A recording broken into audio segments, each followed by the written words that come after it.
Yes, today lecture for BSc AG Honors Part Second.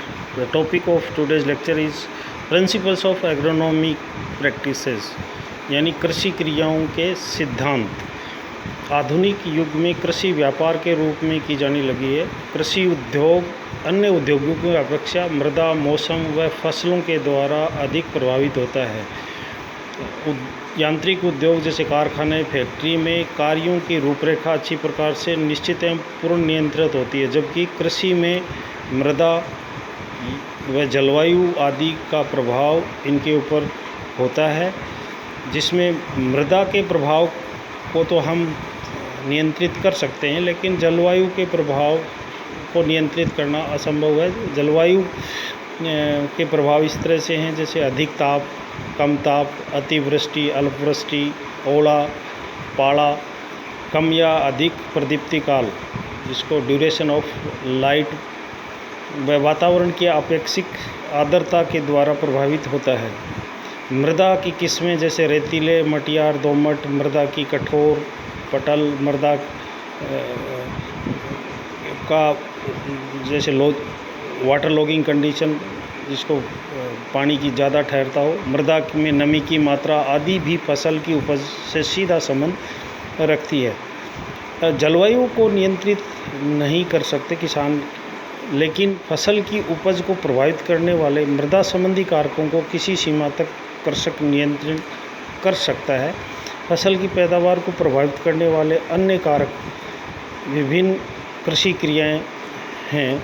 इन कृषि क्रियाओं में आप आसानी से हेर फेर करके कृषक फसलों से अधिकतम लाभ प्राप्त कर सकता है। इसमें फसल को प्रभावित करने की दो तरह की कारक हैं, या दो तरह के इनपुट्स जिनको कह सकते हैं।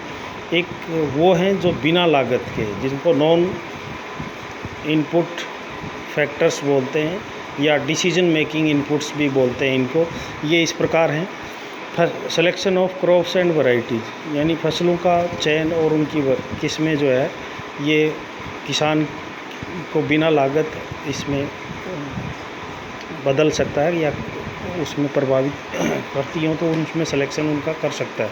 फसल चक्र को अपनाना, मिश्रित फसलें, बहुफसली कार्यक्रम, बीज बोने का समय, बीज बोने की गहराई, बीज बोने की विधि, बीज का अंतरण, सिंचाई का समय, पोषक तत्वों का स्रोत, या यूँ कह सकते हैं कि मृदा के पोषक तत्वों की जानकारी, निराई गुड़ाई का समय और उपयुक्त विधि, फसलों की कटाई का समय एवं विधि, और फसल को पोस्ट हार्वेस्ट के बाद सुरक्षित करना। ये ऐसी इनपुट्स या फैक्टर्स हैं जिनको किसान बिना लागत के अपने डिसीजन से उत्पादन बढ़ा सकता है। दूसरी तरह की जो फैक्टर्स हैं या इनपुट्स हैं, वो हैं लागत वाली फैक्टर्स।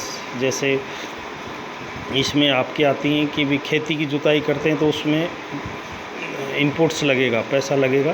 तो नंबर 2 पे है बीज की मात्रा और उपचार, सिंचाई की मात्रा एवं सिंचाई की संख्या, खाद की मात्रा एवं खाद देने की विधि, खरपतवार नियंत्रण में निराई गुड़ाई करने की विधि और उपयुक्त रसायन, फसल की बीमारी से सुरक्षा, फसल को कीट पतंगों से सुरक्षा, और इस तरह की रसायनों का कम से कम उपयोग, जिससे इनपुट्स को घटाया जा सकता है।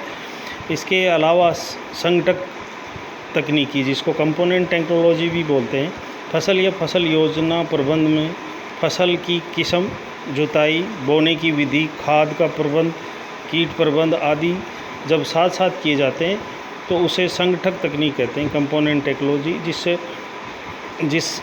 जिसको किसान अपने लेवल पे अच्छा प्रबंधन करके उत्पादन को बढ़ा सकता है। सस्य टेक्नोलॉजी, एग्रोनॉमिकल टेक्नोलॉजी जिसको कहते हैं, फसलों उत्पादन में सैद्धांतिक या प्रयोगात्मक पहुंच, जिसमें व्यवहारिक विज्ञान व उन्नत तकनीकी अपने आर्थिक महत्व से संबंधित हों, सस्य तकनीक कहलाती है। फसलों की काट छाँट या फसलों का सिलेक्शन जिसमें कहते हैं, ये जो ये वो कारक हैं जो नॉन इनपुट जिनको हम कह सकते हैं। इनमें जो विशेष भौगोलिक परिस्थितियों विशेष फसल की उपज अधिकतम प्राप्त की जाती है। हमारे देश में कई एक फसलों को विभिन्न क्षेत्रों में थोड़े बहुत मात्रा में पैदा कर लिया जाता है। जलवायु के अतिरिक्त मृदा संबंधी व अन्य कारक जो फसल के सिलेक्शन या फसल के चयन को प्रभावित करते हैं वो इस प्रकार हैं। जलवायु, जैसे शुष्क जलवायु में हम अधिक पानी वाली फसलें नहीं ले सकते। इसमें वर्षा, तापमान, ड्यूरेशन ऑफ लाइट जिसको प्रदीप्ति काल भी बोलते हैं, आर्द्रता आदि आदि है। मृदा संबंधी जो फैक्टर हैं वो है मृदा की किस्म, मृदा की पीएच, जल निकास, मृदा में पोषक तत्वों की मात्रा या उनकी उपलब्धता। ने अगला पॉइंट है मैनेजमेंट, प्रबंधन, जैसे हम किस तरह से खाद एवं उर्वरकों का उपयोग करते हैं। नंबर 2 सिंचाई देने की विधि और सिंचाई की मात्रा। नंबर 3 कीटनाशक व शाकनाशी रसायनों की उपलब्धता और उनकी मात्रा। श्रम की उपलब्धता, पूंजी की उपलब्धता, ये सब प्रबंधन से संबंधित फसलों के उगाने का जानकारी, ये क्या मैनेजमेंट में आते हैं। अन्य फैक्टर्स कौन कौन से हैं कि फसल की बाज़ार में मांग, मार्केट उसका फसल का अच्छा होना चाहिए जिससे किसान फसल निकालते ही उससे आमदनी प्राप्त कर सके।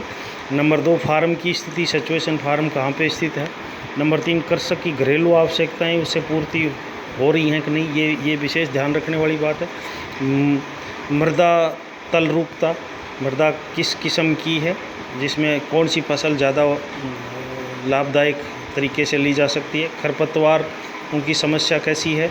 उपज की में ट्रांसपोर्ट की साधन या वाहन जिसको कह सकते हैं उस ले जाने के लिए मंडी तक ले जाने वो उपलब्धता है या नहीं है। उपज के भंडारण की सुविधा, खेती किस प्रकार की है, इंटेंसिव है या एक्सटेंसिव है, और जोत का आकार की भी छोटे फार्म हैं या बड़े फार्म, ये।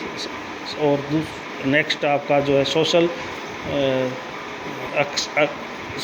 सामाजिक रीति रिवाज या सोशल एक्सेप्टेंस क्या है उसकी, सामाजिक रूप से उस फसल को ले सकते हैं या नहीं आदि, ये फैक्टर्स हैं जिनकी वजह से हम फसल और उनकी किस्मों का चयन सैद्धांतिक रूप से ध्यान में रखते हुए करते हैं। और किसानों को उपज के लिए कुछ फैक्टर्स जैसे हैं जिनको हम जलवायु संबंधी फैक्टर हैं उनको, जैसे पाला पड़ना है या लू चलने, इनको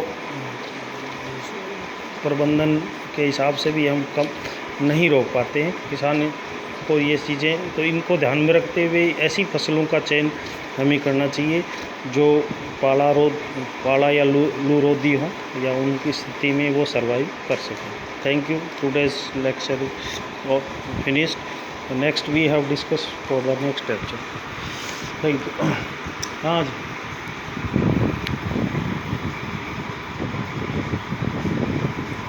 ये